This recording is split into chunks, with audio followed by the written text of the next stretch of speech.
resolveu por causa de algumas coisas que estavam acontecendo. Agora, já faz algum tempo, nas reuniões de jovens, nós usamos a Bíblia de papel. E por conta de várias situações que aconteceram, que já foram resolvidas, né? Mas a gente decidiu fazer isso. E eu encorajo você, irmão, a usar a Bíblia de papel. Ah, mas eu tenho a Bíblia no meu smartphone. Mas sabe o que acontece quando você recebe alguma coisinha ali? O que acontece? E aqui na igreja, sabe o que tem aqui na igreja para emprestar? Bíblia. Olha só, aqui tem Bíblia. Então você pode ir lá atrás, eu estou vendo lá 4 Bíblias lá atrás, você pode ir lá na biblioteca do Joel, emprestar uma Bíblia para você, para que você possa cultuar a Deus. Porque no primeiro capítulo e no segundo capítulo do livro de Malaquias, qual que era o problema lá? As pessoas, principalmente os sacerdotes, não estavam cultuando a Deus como convém. Isso é muito sério, irmãos. O livro de Malaquias, ele fala constantemente sobre o nosso culto a Deus e como Deus deseja ser adorado por seu povo. O problema não está no smartphone.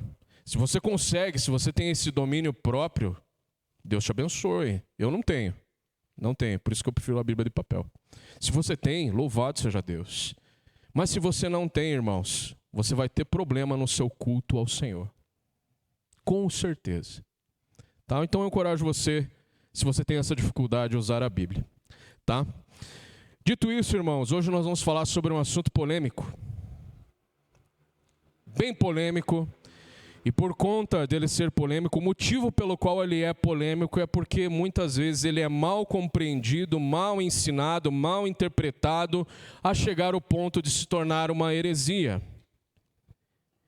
E nós vamos falar sobre um assunto que faz parte, é essencial à vida cristã, que é essencial à nossa fé, que é essencial ao nosso culto a Deus, porque esse assunto ele faz parte do culto a Deus.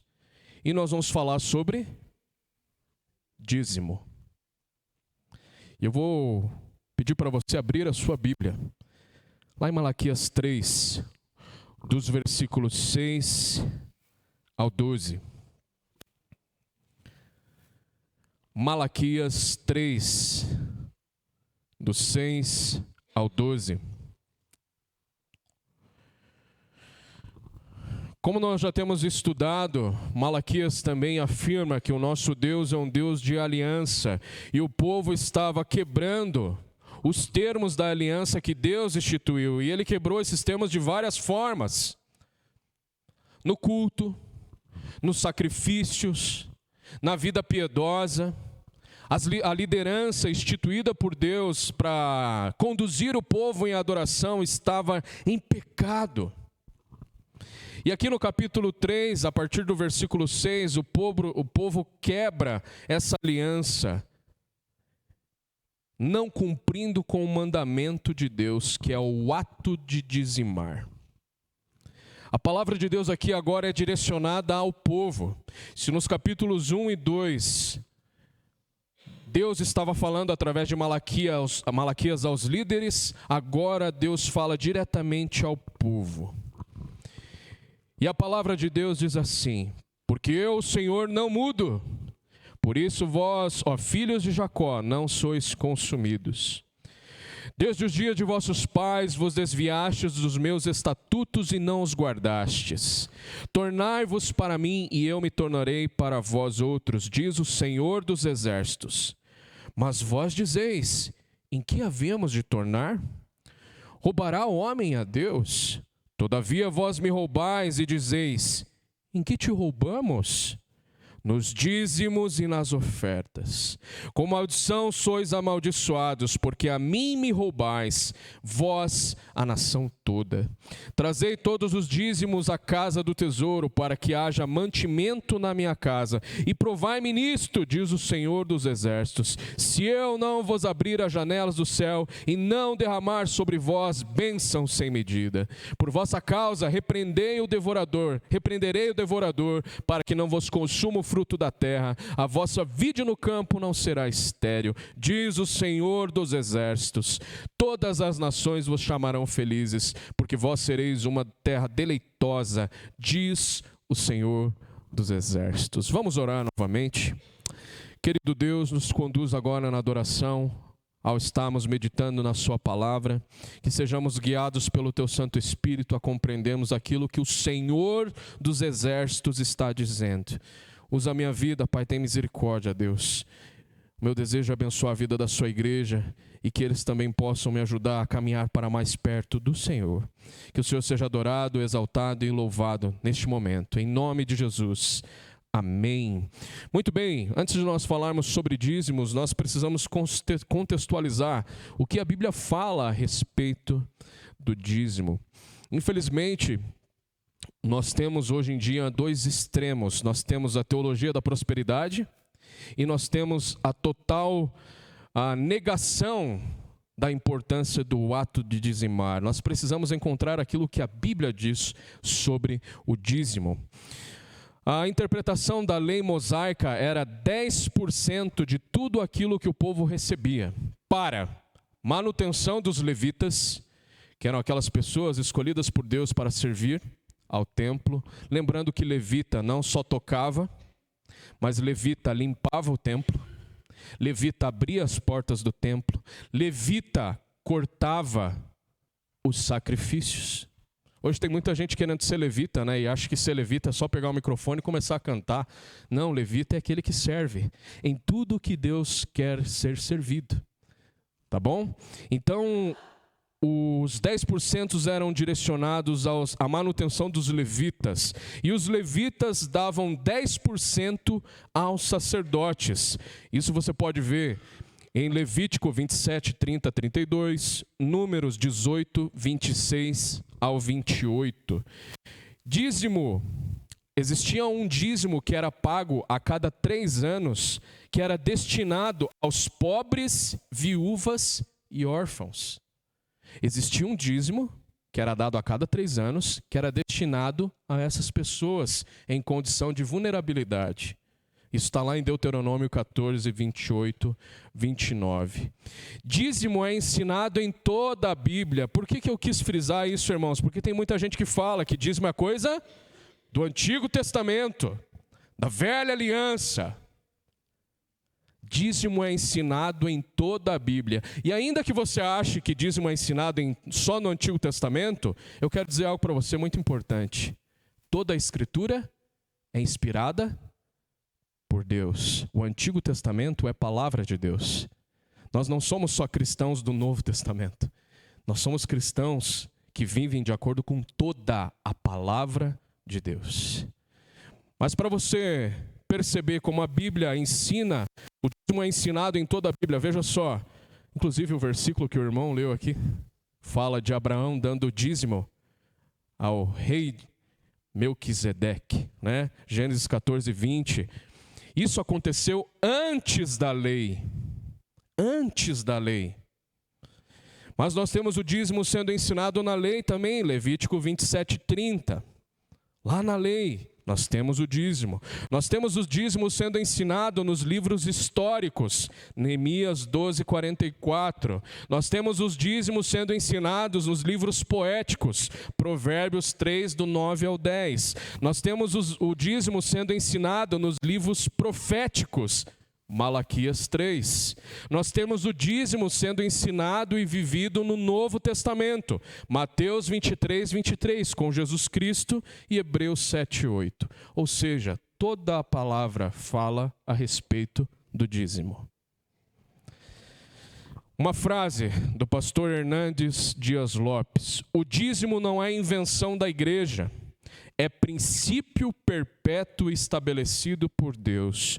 O dízimo não é dar dinheiro à igreja, é ato de adoração ao Senhor. O dízimo não é opcional, é mandamento, não é oferta. Há uma diferença entre dízimo e oferta. Dízimo não é oferta, é dívida. Uau! Nós já vamos ver sobre isso. Dízimo não é sobra, é primícia. Dízimo não é um peso, é uma bênção. Frase Pastor Hernandes Dias Lopes. Hoje então nós vamos ver acerca de tudo isso que nós ouvimos na introdução, o que a palavra de Deus diz sobre o ato de adoração, que é o dizimar ao Senhor. Então a primeira coisa, Deus agora direciona a sua palavra ao povo, e essa aqui é basicamente a quinta discussão que tem no livro de Malaquias. O povo está discutindo com Deus. E aonde a gente vê isso? É só você perceber aqui na leitura, o versículo 7, o finalzinho lá, ó. Em que havemos de tornar? Roubará o homem a Deus? Todavia me roubais e dizeis, em que te roubamos? Aí Deus responde. Então o povo aqui, o livro de Malaquias, ele tem essa dinâmica como se fosse não uma conversa amistosa, mas questionamentos na relação entre Deus e o povo. E a primeira lição que nós vamos observar, segundo esse texto, é que Deus, o nosso Deus, não muda apesar dos pecados do povo. Primeira lição, Deus não muda apesar dos pecados do povo. E isso está logo no primeiro versículo que nós lemos, versículo 6, olha lá. Porque eu, Senhor, não mudo. E o fato de Deus ser imutável é graça. Já pensou se Deus mudasse? E a mudança de Deus aqui, irmãos, não está relacionada às suas mudanças em relação àquilo que Ele faz. Deus, Ele se ira. Deus, Ele se entristece. Deus sofre. Deus se alegra. A mudança aqui não está relacionada a essas questões, mas a mudança, o fato de Deus não mudar, de Deus ser imutável, está relacionado às suas promessas, aos termos da aliança que Ele mesmo estabeleceu. E o fato de Deus ser imutável é um elemento de graça que está sobre a nossa vida, sobre a vida do seu povo. Porque se Deus nos punisse e nos condenassem com base na nossa inconstância, onde nós estaríamos hoje? Certa resposta. O fato de Deus ser imutável é um elemento de graça que está sobre a nossa vida. Isso revela a sua graça, a sua misericórdia e o seu amor para com o seu povo. Porque esse povo, ele era um povo inconstante. A gente vê logo na saída do Egito, por exemplo, o povo vibra com as coisas que Deus faz, o povo vê as grandes coisas, os grandes milagres de Deus através da vida de Moisés. Mas chega um momento que eles estão lá no deserto e eles desejam voltar para o Egito. Porque é melhor ser escravo do que ficar no deserto. Você sabe a história. O povo era inconstante, e aqui no contexto de Malaquias é ainda pior, porque o povo estava andando constantemente no pecado. O povo estava andando constantemente longe de Deus. Por isso aqui esse fato de que Deus não muda é um elemento de graça. Porque as ações de Deus em relação aos termos da aliança que Ele estabeleceu para com o seu povo não dependem dos nossos pecados. Que é um texto conhecido, Lamentações 3:22.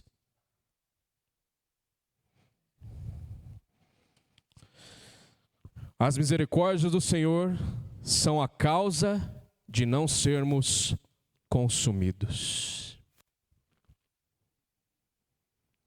Por isso que nós cantamos que a misericórdia de Deus se renova a cada manhã. Porque se Deus não fosse misericordioso, nós não estaríamos mais aqui. Quer dizer, eu, pelo menos, porque eu peco todo dia. Todo dia eu falho com Deus, todo dia eu erro o alvo, todo dia eu peco.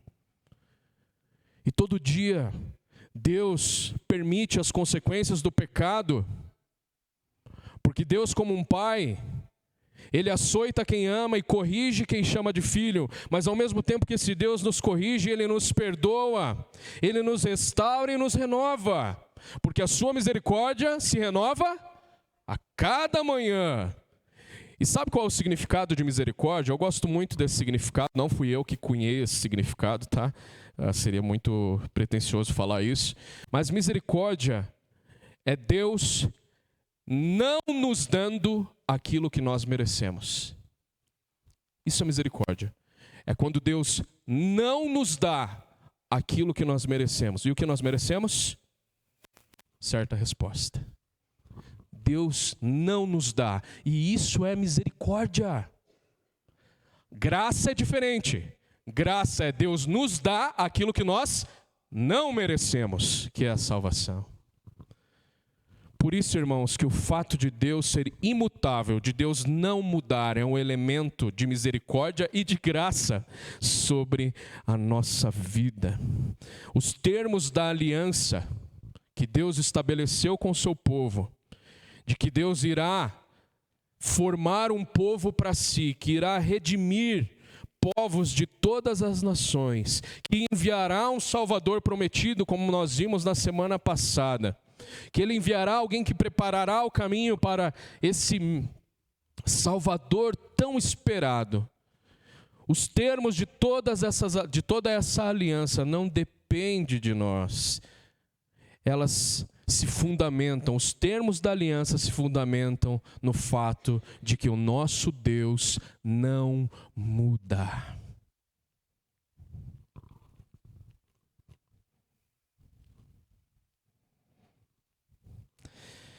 Deus não muda. Versículo 7.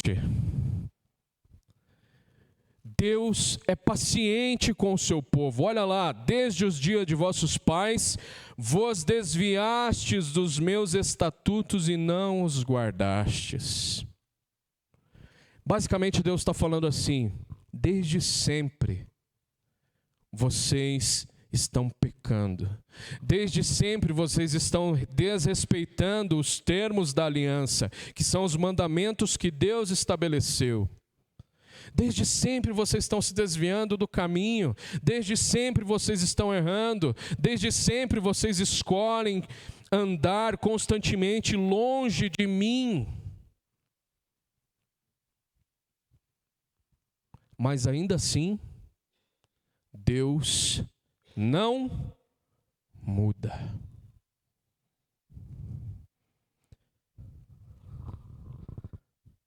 Apesar dos seus pecados, irmãos, e aqui eu falo para a igreja, apesar de muitas vezes nós andarmos constantemente distante do Senhor, muitas vezes nós cultivamos pecados de estimação.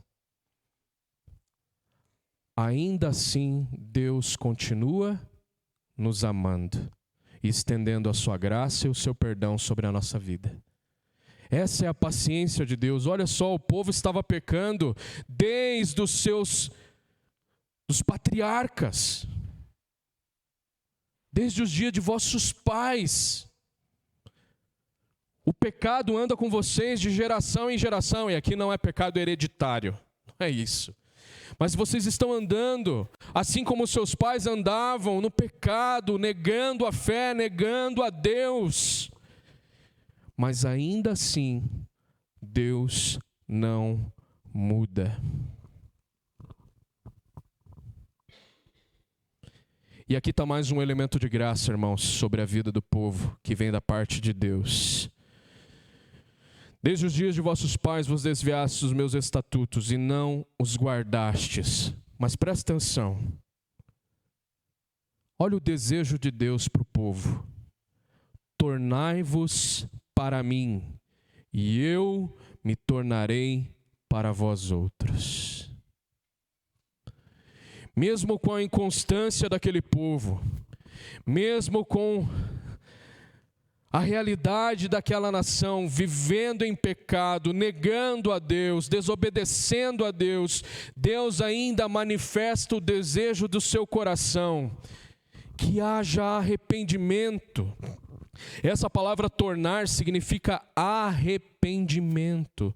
É desejo de Deus que o seu povo se arrependa. É desejo de Deus que o seu povo seja restaurado. É desejo de Deus que o povo ande longe do pecado. É desejo de Deus que o povo ande segundo os termos da aliança. É desejo de Deus que o povo obedeça e o cultue como ele deseja ser adorado. Tornai-vos para mim. Apesar daquele povo viver constantemente em pecado, em vez de Deus castigá-los e abandoná-los, porque isso Deus poderia ter feito, qual que é o desejo de Deus? É que haja transformação.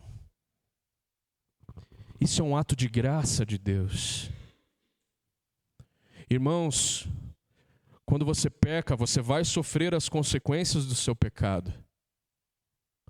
Mas Deus sempre estenderá o seu perdão e o seu amor. Porque o nosso Deus não muda. Apesar de nós, apesar das nossas falhas, Deus não muda.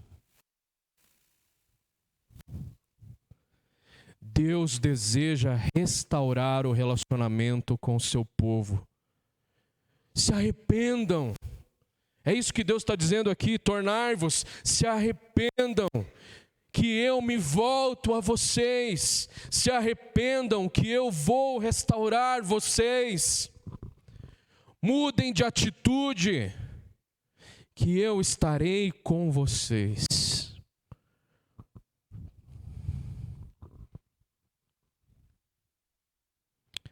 Porque o pecado, irmãos, o pecado,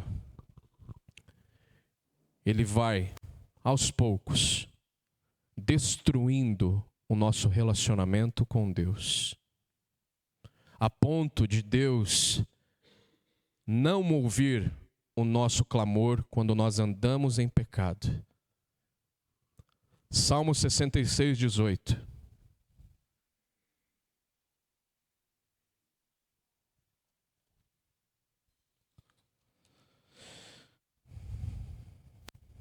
Olha o que está escrito lá. Se no coração eu tivesse contemplado a iniquidade, o Senhor não teria me ouvido. Quando nós vivemos no pecado, Deus não se relaciona conosco. E essa era a condição do povo aqui, queridos. O povo estava andando em constante iniquidade, em constante pecado, e isso estava impedindo com que o povo enxergasse o próprio Deus, com que o povo cumprisse com os termos da aliança que Deus estabeleceu. Mas ainda assim Deus estende o seu perdão, ainda assim Deus estende o seu amor, ainda assim Deus estende a sua misericórdia e a sua graça, porque Deus não muda. Esse é o nosso Deus. Amém?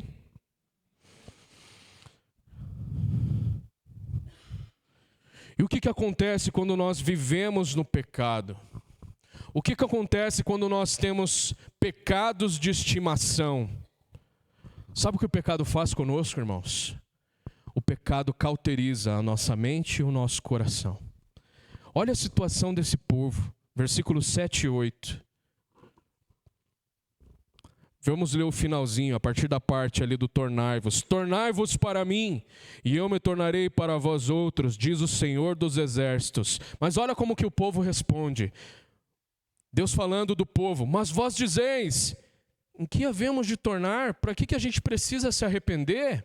Do que a gente precisa se arrepender, Deus? A gente não está fazendo nada, a gente está caminhando legal, olha, estamos aqui, estamos de boa. No que a gente precisa se arrepender? Eu não estou entendendo, Deus, o que você está dizendo. Roubará o homem a Deus? Como pode o homem roubar a Deus? Todavia vós me roubais e dizeis: em que te roubamos, Deus? Como assim você está nos acusando de algo que a gente não fez? E aí Deus responde: nos dízimos e nas ofertas. O pecado cauteriza a nossa mente e o nosso coração, a ponto, irmãos e irmãs, de nós não reconhecermos mais que estamos em pecado. Quando nós acalentamos a iniquidade, quando nós contemplamos a iniquidade no nosso coração, como diz Salmo 66, 18, quando nós cultivamos os pecados de estimação, nós perdemos a consciência daquilo que estamos fazendo. Nós nos acostumamos tanto com o pecado, que quando Deus nos confronta, quando os nossos irmãos nos confrontam, a gente reage como o povo estava. Mas o que eu estou fazendo? Me arrepender do quê? Eu sou tão bom, eu vou no culto todo domingo, com a minha Bíblia. Eu não estou fazendo nada, não tem por que eu se arrepender. O pecado cega os nossos olhos, a ponto de nós não enxergarmos mais a nossa condição. O povo estava perdido, irmãos. Em que nós estamos te roubando, Deus? O que a gente precisa fazer? Você quer que a gente se arrependa, mas se arrependa do quê? E aqui, irmãos, há algo muito importante a respeito da nossa fé. Deus não muda. Deus oferece constantemente o seu amor e o seu perdão, dia após dia. Deus derrama sobre nós a sua misericórdia a cada manhã. Deus derrama sobre nós a sua graça a cada manhã. Mas Ele exige de nós uma responsabilidade de nos arrependermos de nossos pecados, nos voltarmos para o nosso Deus. Essa é a nossa responsabilidade. Esse é o chamado de Deus ao arrependimento. Nós precisamos decidir nos arrepender de nossos pecados e buscar a esse Deus misericordioso e gracioso, desejando a restauração. É o desejo de Deus que o seu povo se arrependa, mas nós precisamos buscar ao Deus que restaura. Mas enquanto nós estivermos com nossos pecados de estimação, Deus não nos ouvirá. Deus não receberá a nossa adoração. E qual era o pecado do povo aqui, irmãos? O pecado era que o povo não estava dizimando. Dízimo é mandamento. Nós acabamos de ver que dízimo é ensinado em toda a Bíblia. Se você, irmão, irmã, não está dizimando, você está em pecado. E Deus não vai ouvir a sua oração. Porque dízimo é um assunto espiritual. Perceba aqui na leitura, versículo 8. Roubará o homem a Deus? Todavia vós me roubais e dizeis: em que te roubamos? Nos dízimos e nas ofertas. Dízimo, irmãos, faz parte do nosso ato de adoração. Dízimo faz parte do culto a Deus. Nós falamos que na administração, a direção que o Dinho estava fazendo é a liturgia do culto. Toda essa organização que nós temos, o nome disso é liturgia. A gente não faz o que a gente quer. Há uma forma como Deus deseja ser adorado. Lógico que nós temos a nossa identidade, barreirinha sempre será barreirinha. Eu lembro que nos acampamentos que a gente ia com outras igrejas, principalmente lá no Palavra da Vida, quando a gente chegava lá com o bonde da barreirinha, todo mundo já sabia que era da barreirinha, pelo jeitão. A gente tem o nosso jeito, mas tem coisas que Deus estabeleceu para ser cultuado. E o que faz parte da liturgia? Dízimos e ofertas. É um ato de adoração a Deus. Isso está em Deuteronômio 12:6. Não dizimar é pecado. Olha a palavra que é usada aqui, irmãos. Que Deus diz para o povo, e Deus é muito duro. Ele fala assim: vós me roubais. E sabe o que significa essa palavra aqui? Que o povo estava assaltando a Deus de maneira estratégica e planejada. O povo estava assaltando a Deus de maneira estratégica e planejada. Quando você não dizima ao Senhor, você está em pecado. Lógico, irmãos, poderia ser muito duro aqui eu desconsiderar situações específicas que a gente passa. Se eu perguntar aqui, quem passou dificuldade? Muitos levantarão a mão, inclusive eu. Quem já ficou desempregado? Eu. Tinha épocas que eu trabalhava em 3 empregos e ganhava menos de um salário mínimo, e tinha épocas que eu não tinha nenhum trabalho. Há épocas da nossa vida que são difíceis mesmo. E a gente passa por situações de não ter. Eu já passei por isso, o recurso. Eu não estou falando dessas situações, irmãos.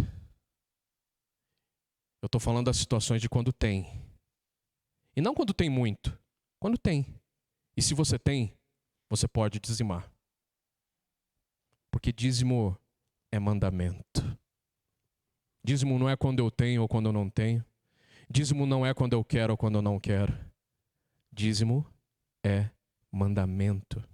E quando nós não dizimamos, nós roubamos a Deus. Você não está roubando a igreja, você não está roubando o pastor, você não está roubando o presidente, você não está roubando o tesoureiro. Você está roubando a Deus.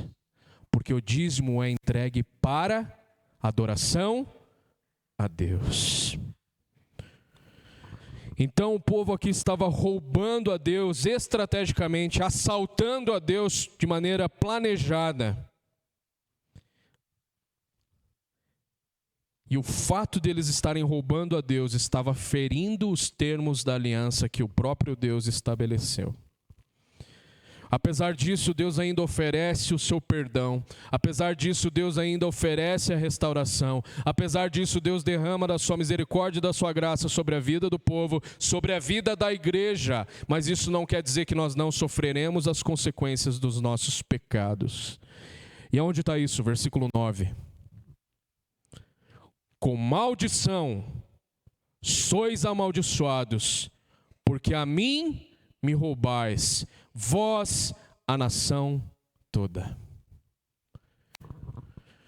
Irmãos, aqui eu lembro de um exemplo que é muito do nosso dia a dia. Eu lembro uma vez com o Natan, nós temos lá em casa um rack. E o rack foi doação, inclusive, doação. E o rack tá meio capenga já, né? Mas tá lá, ainda serve, dá para usar. Só que ele tá com algumas partes soltas. E se você puxar, ele quebra. Que é a parte ali da caneletinha da porta. O rack tem uma porta e tem uma caneletinha assim, caneletinha, que a porta passa. Uma canaleta. 10 para mim. Vamos lá. Tem uma canaleta onde a porta corre. E o que o pecadorzinho fazia? Ia lá na canaleta e puxava, ficava puxando o plastiquinho onde a porta corria. Falei, danado. E a Cris falava e ele continuava. E aí um dia eu estava com ele sozinho em casa. Eu falei, não, vou corrigir esse cidadão. Tinha 6 meses, gente. Vou corrigir. Pecador. Puxou o pai.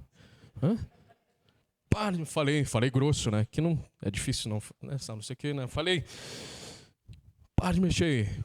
Olhou para mim e continuou mexendo. Falei a segunda, porque eu, tanto com os meus alunos, quanto a Lia sabe, tanto com os meus alunos quanto com o Natan e com a Beatriz vai ser a mesma coisa, a gente usa a regra de 3, né? Nessa hora a gente é bom de matemática. Falei uma vez, continuou. Falei a segunda vez, continuou. Falei a terceira vez, continuou. Fui lá e sentei a mão. Não, tô brincando, né? Deu uma palmadinha. Deu uma palmadinha na mão. Uma palmadinha, né? E ele olhou para mim e começou a chorar. Falei, o pai corrigiu você porque disse que não era. E ele tinha 6 meses, gente, não era para mexer aqui. Depois disso, nunca mais mexeu. Nunca mais mexeu. E Deus faz isso com a gente, irmãos. Né? Quem tem filho aqui sabe. A gente corrige não é para punir. É para que o filho seja restaurado. Para que ele não torne a fazer as coisas que ele fazia de errado e para que ele vá para o caminho bom, para o melhor caminho. E quando você corrige o seu filho não deixa de ser seu filho, ou deixa. É a mesma coisa conosco, irmãos. Nós sofremos as consequências do pecado. Deus nos corrige não para nos punir, mas para que a gente se arrependa e torne para o caminho bom. E mesmo sofrendo as consequências do pecado, nós continuamos sendo filhos de Deus. Porque Deus deseja que os seus filhos o adorem como Ele quer. E que os seus filhos vivam uma vida longe do pecado e caminhem em santidade e piedade. Então, irmãos, se você não está dizimando, você está em pecado. E se você está em pecado, você sofrerá as consequências desse pecado, porque Deus deseja que você ande em santidade, e Deus vai corrigir. Uma hora Ele vai corrigir. E assim, irmãos, para quem já tem um tempo de caminhada, sabe que quando Deus corrige, você entendeu, né? Quando Deus corrige, o negócio é bruto. Deus deseja que você ande em santidade. Deus deseja que você viva uma vida longe do pecado. Por isso, irmãos, obedeça. Dizime ao Senhor. Amém? Muito bem. Segundo ponto. Deus abençoa mediante a obediência do povo. Deus, então, como esse Deus restaurador, como esse Deus que nos chama ao arrependimento, Ele nos dá o caminho para trilharmos, Ele nos ensina qual é a maneira que Ele deseja ser adorado, como a forma de prestar culto a Ele, no ato de dizimar. Olha lá o versículo 10, Deus nos indica o que nós devemos fazer. Trazei todos os dízimos à casa do tesouro, para que haja mantimento na minha casa, e provai-me nisto, diz o Senhor dos Exércitos, se eu não vos abrir as janelas do céu e não derramar sobre vós bênção sem medida. Deus, então, Ele deseja que o seu povo se arrependa, Ele deseja que o povo seja restaurado, e Ele nos dá o caminho agora para trilharmos. Irmãos, há uma solução se você está nesse pecado, como eu já estive nesse pecado também. Não falo aqui como alguém que com ar de superioridade, de forma alguma, irmãos. Eu já caí nesse pecado de não dizimar ao Senhor, mas a Bíblia nos dá um caminho, o próprio Deus nos oferece uma saída para esse pecado. Olha lá, trazei todos os dízimos à casa do tesouro. E aqui, irmãos, tem um ensino muito importante. Precisamos dizimar, é mandamento de Deus, mas há uma forma de dizimar. E sempre quando eu falo em dízimo e oferta, eu lembro das crianças. Como é que elas vêm dizimar aqui, ofertar? Uma alegria. Antes do dirigente falar em oferta, já tem a criança aqui, já pá! Nós precisamos ser assim como as crianças, que estão alegres em servir ao Senhor. A vida adulta nos traz e nos faz perder muitas coisas valiosas para a vida toda. E uma delas é o ato genuíno.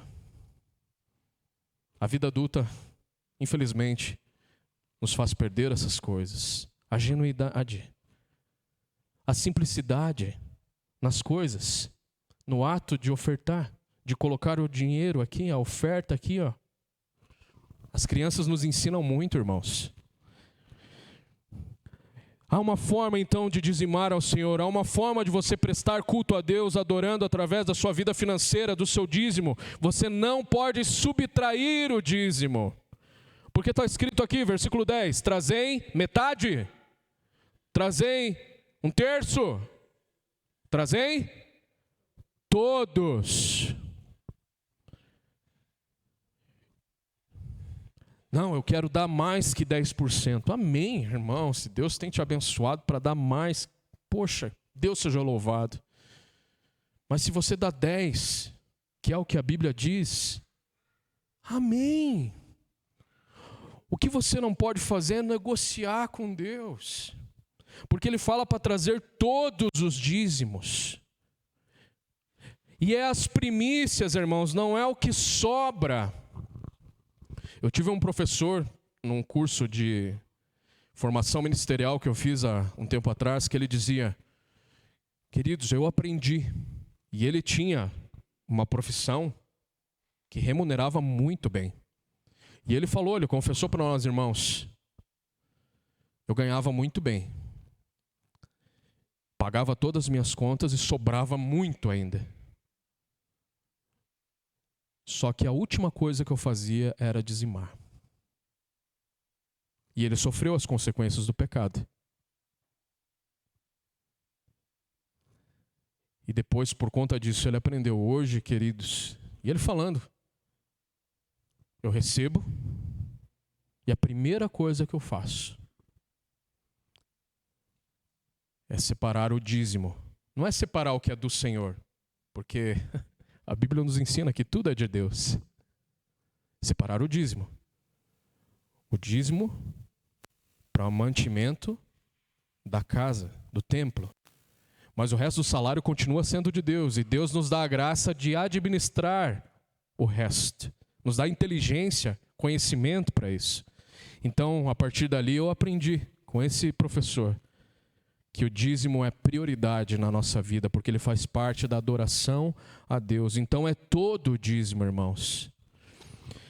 Segunda forma, não podemos administrar o dízimo. Então você está lá com o teu 10%. 10%, então, eu vou dar 6 para a igreja, 2 para a obra missionária e 2 para qualquer outra coisa. Não, irmãos. Não é responsabilidade tua administrar o dízimo. A tua responsabilidade é dizimar. Quem administra? É Deus, e Deus levantou homens, mulheres, para fazer essa administração. Aqui na nossa igreja nós temos a liderança administrativa. Deus chamou o Rodrigo, que tem feito isso. E só Deus sabe o que esse homem tem feito e tem passado. E a Sandra, né, Sandra? De vez em quando. Amém. Amém. Deus levantou pessoas, não é você que é responsável por administrar. Não, vou dar 5 para a igreja, vou dar 4 para outra igreja. Irmãos, tem casos assim, eu não sei se aqui tem alguém que faz isso, que dá dízimo em outra igreja. Eu gostei de uma ilustração do pastor Hernandes, inclusive, que ele diz assim, quando você dizima para outra igreja, é a mesma coisa que você comer num restaurante e pagar no outro. Falei, olha só, faz sentido. Porque aqui a gente se descasca para ensinar a Bíblia. Quem ensina a Bíblia sabe. A gente vai na célula, dá carona, conselha, discipula. Quem faz isso sabe. Ministra no louvor, tocando, cantando. E o irmão vai lá. O pastor liga, o pastor atende o telefonema meia-noite, de madrugada, vai buscar para levar no médico. Aí o irmão pega e dá o dízimo em outra igreja, num pastor que nem sabe o nome dele. Como assim? Não faz sentido. É errado, irmão. Se você faz isso, se tem alguém que faz isso, irmão, na boa, você está muito errado. E se você ficar bravo comigo, a gente resolve lá fora depois. Tá? Está muito errado, irmão. É aqui que a gente prega a palavra para você. E se tem uma coisa, eu já falei várias vezes, que me fez amar essa igreja, é porque aqui se prega a palavra de Deus. Aí você vai lá e dá dízimo em outro lugar. Não estou falando que o outro lugar também não prega a palavra, mas aqui você está recebendo um alimento, pessoas estão investindo na sua vida. Você usufrui aqui e paga em outro lugar. Não faz sentido, irmão. Não é a sua responsabilidade administrar o dízimo. E você precisa levar o dízimo à casa do tesouro. A casa do tesouro, irmãos, era um local no templo destinado para o depósito dos dízimos e ofertas. Nós não temos a casa do tesouro. Nós temos aqui, ó, gasofilácio, temos a urna aqui missionária. Temos o QR Code, ó, o pastor Horst me lembrando, hein, ó, QR Code, isso aí, tecnologia pura. O Pix. Hoje você nem Olha que absurdo, irmãos. Você nem precisa ir à casa do tesouro para fazer o seu dízimo. Você faz no Pix, cara. Você precisa vir para adorar a Deus, mas assim, para dizimar, você pode fazer ali, ó. Graças a Deus pela tecnologia que nos ajuda em tantas coisas quando ela é bem usada. Graças a Deus. Não é responsabilidade tua administrar o dízimo, irmão e irmã. Deus levantou pessoas para isso. Dizime ao Senhor, é mandamento de Deus, faça com alegria. Não é um peso, é para adoração ao nosso Deus. Se você entende que esse Deus é imutável, se você entende que Deus não muda e está constantemente oferecendo o seu arrependimento, o amor, o perdão, a graça, a misericórdia, se Deus é esse Deus, se você entende que esse Deus é o Deus que deseja ter relacionamento com você, apesar de você e apesar de mim, o ato de dizimar vai ser o ato mais feliz que você pode dar. Porque você conhece ao Deus que não muda.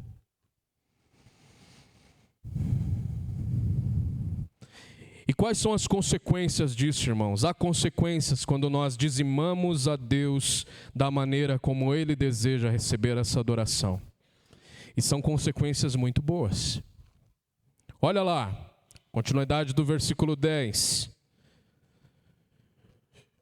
Trazei o dízimo à casa do tesouro para que haja mantimento na minha casa. O dízimo foi o meio que Deus escolheu para que o templo seja administrado, para que a obra de Deus avance. É o meio que Deus escolheu. Quando você dizima aqui, quando você oferta, você não está só ajudando a manter as contas habituais do templo, água, luz, internet,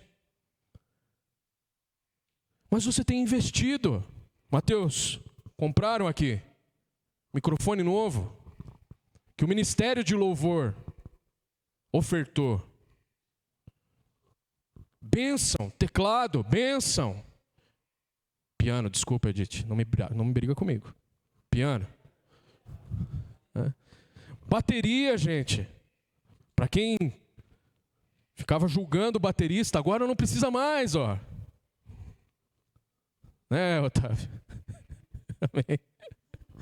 É bênção, você tem contribuído para que a obra avance. O Ministério de Mídia lá, o trio, estão lá, ó, mexendo lá, foi investido. A luz, a internet, a água. Irmão, você tem contribuído para a obra do Senhor. Quando você dizima, você entende qual é a missão de Deus e que todas essas coisas fazem parte da missão de Deus. Os pastores, a Bíblia fala lá em Timóteo, agora não sei se é 1 Timóteo ou 2 Timóteo, que aquele que ensina e investe no ensino é digno do seu salário. Você tem contribuído para a obra, você tem contribuído para o teu próprio crescimento espiritual, emocional, psicológico.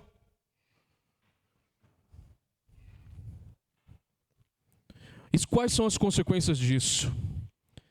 Olha lá a continuidade do versículo 10. As janelas do céu vão se abrir.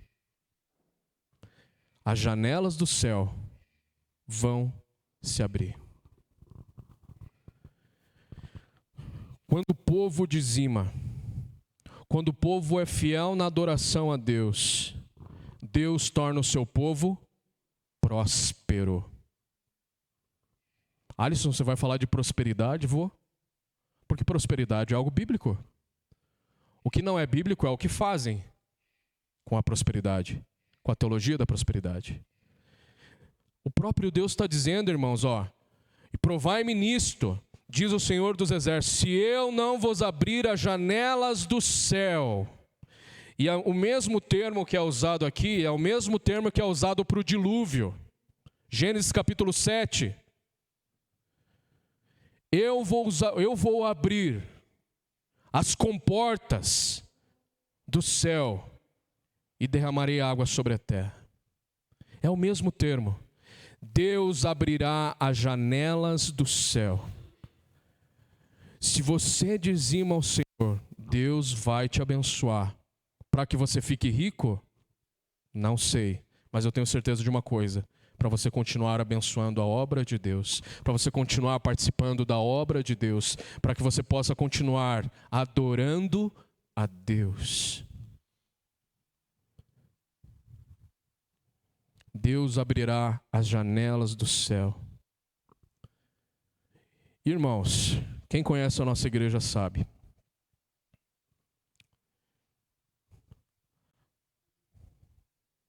Eu já fui na casa dos pastores. Creio que muitos aqui já foram. Nenhum deles tem carrão. Nenhum deles sai esbanjando os seus bens. Aqui, quem conhece a nossa igreja sabe que nós somos identificados pela nossa simplicidade. Vocês sabem que nós não usamos dízimos para enriquecer o nosso bolso. Dos líderes, de quem ensina, de quem é pastor. Porque os dízimos são para adoração a Deus. E Deus abençoa. Com certeza, você que é um dizimista fiel, poderia testemunhar aqui o que Deus tem feito na sua vida. E se tem alguém que eu conheço que é abençoado por Deus, que trabalha, que passou por dificuldades, mas que Deus tem abençoado, estão sentados lá em cima, lá. Conversa com eles, Josi e Pamela. Testemunho de fidelidade ao Senhor. Trabalham, passaram dificuldade, mas Deus tem abençoado. Eu sou prova disso, irmãos.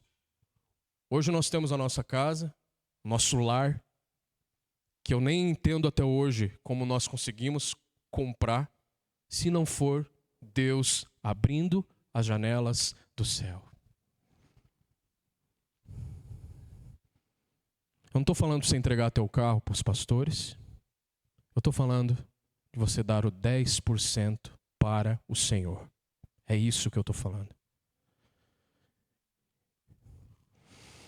Outra bênção. Abrirá as janelas dos céus e derramará sobre vós bênção sem medida. E aqui, irmãos, é tanto bênção material, mas principalmente bênção espiritual. Quer uma bênção espiritual que Deus derramou sobre a sua vida? O fato de Deus ser imutável.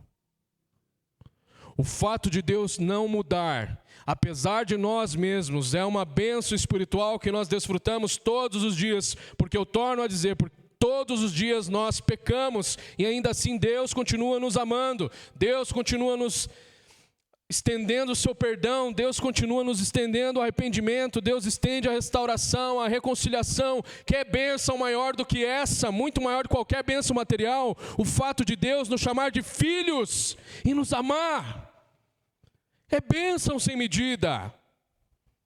Esse é o nosso Deus. Muito melhor do que ser abençoado materialmente, irmãos, é desfrutar da presença de Deus. Desse Deus que ama e desse Deus que não muda. E quais são as consequências de um povo restaurado? A terceira lição: Deus restaura e torna o seu povo próspero. O povo de Deus é próspero. Eu não estou dizendo que o povo de Deus não passa por dificuldade, eu não estou dizendo que o povo de Deus muitas vezes vai ter realmente lutas nessa área, mas Deus torna o seu povo próspero. De que forma? Versículo 11. Porque por vossa causa repreenderei o devorador. E quem que é o devorador aqui, irmãos? Não é o diabo. Devorador aqui, nesse contexto, era um inseto, um gafanhoto, que era uma praga, e infestava as plantações e comia tudo. E qual que era o meio principal de subsistência daquela época?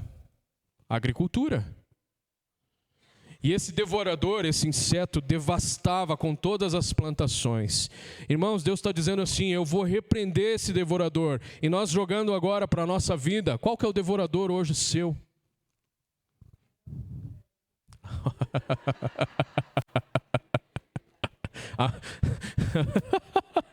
Muito obrigado pela contribuição sincera. Devorador, gente. Esse plastiquinho, quando ele é mal utilizado, ele devora. Porque você vai, né? E você se sente, mas, nossa, olha só. Chega no próximo mês.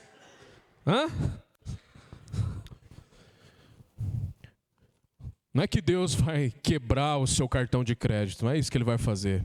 Quando você é fiel no dízimo, Deus vai te dar inteligência, conhecimento e sabedoria para você se contentar com aquilo que você tem, com o necessário. E Deus vai te dar sabedoria para usar o seu financeiro de acordo com a vontade dEle.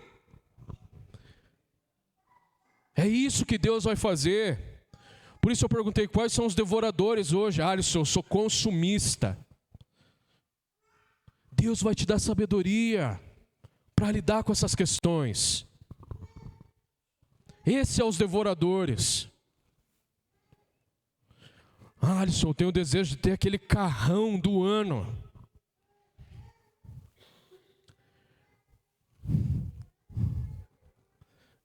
Eu tenho uma opinião muito firme a respeito disso.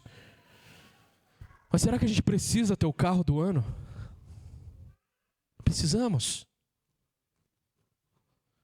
Deus abrirá as janelas do céu e repreenderá o devorador. Qual que é a outra coisa que Deus fará? O seu trabalho frutificará. A ideia aqui, irmãos, não é que você, à medida que dizime, você não precisa mais trabalhar, porque Deus vai abrir as janelas do céu. Não, a ideia aqui é que você continue trabalhando, mas que Deus no seu trabalho te torne próspero através do seu testemunho, da sua fidelidade, de honrar os seus compromissos, chegar no horário, trabalhar certinho. Porque olha aqui, versículo 11. Vai repreender o devorador para que não vos consuma o fruto da terra. Ou seja, as pessoas iam continuar plantando, iam continuar trabalhando, e Deus ia fazer o trabalho prosperar. E por último, irmãos, consequências de um povo restaurado, que obedece a Deus por meio da adoração através dos dízimos, é que esse povo será feliz. O pecado rouba a nossa alegria, irmãos. O pecado rouba a nossa alegria. E nós precisamos ser identificados como um povo feliz. Não é um povo que não sofre. Porque Romanos diz: chorai os que choram. Mas o choro pode durar uma noite, como decorou Davi, filho do Lucas. E a alegria vem pela manhã. O povo de Deus é reconhecido pela sua alegria e satisfação em Deus, no ato de adorar a Ele. Olha o versículo 12. Todas as nações vos chamarão felizes, porque vós sereis uma terra deleitosa, diz o Senhor dos exércitos. À medida que nós adoramos a Deus como Ele deseja ser adorado, à medida como nós contribuímos aqui com as nossas ofertas e com nossos dízimos, e andamos longe do pecado, nós, a igreja de Deus, a família de Deus, seremos reconhecidos como um povo feliz pelas nações. Nós seremos um testemunho daquilo que Deus tem feito em nosso meio, para a honra e glória dEle. Você quer testemunhar? Oxe, você quer testemunhar? Amém, eu não vou perguntar de novo, vou entender que você entendeu. Deus vai usar o seu povo para que as nações vejam e nós nos alegramos no Senhor. Para fechar, 3 aplicações. Primeiro, você foi chamada para adorar. Deus deseja ser adorado por você em tudo, inclusive nos seus dízimos e nas suas ofertas. Deus quer ser adorado em tudo. Segunda coisa, se você tem falhado nesse aspecto, se você tem pecado em relação ao dízimo ou qualquer outra coisa, lembre das palavras de Deus: tornai-vos a mim. Deus deseja a sua restauração. Deus deseja o seu arrependimento. Deus sempre está pronto a perdoar aqueles que confessam os seus pecados. E terceiro, Deus não muda. Apesar de nós mesmos, igreja, Deus se mantém fiel à aliança que Ele mesmo estabeleceu. E isso é um ato de graça sobre a nossa vida. E diante desse Deus que não muda, qual vai ser a sua condição? Qual vai ser o seu comportamento? Vamos ficar em pé, vamos orar?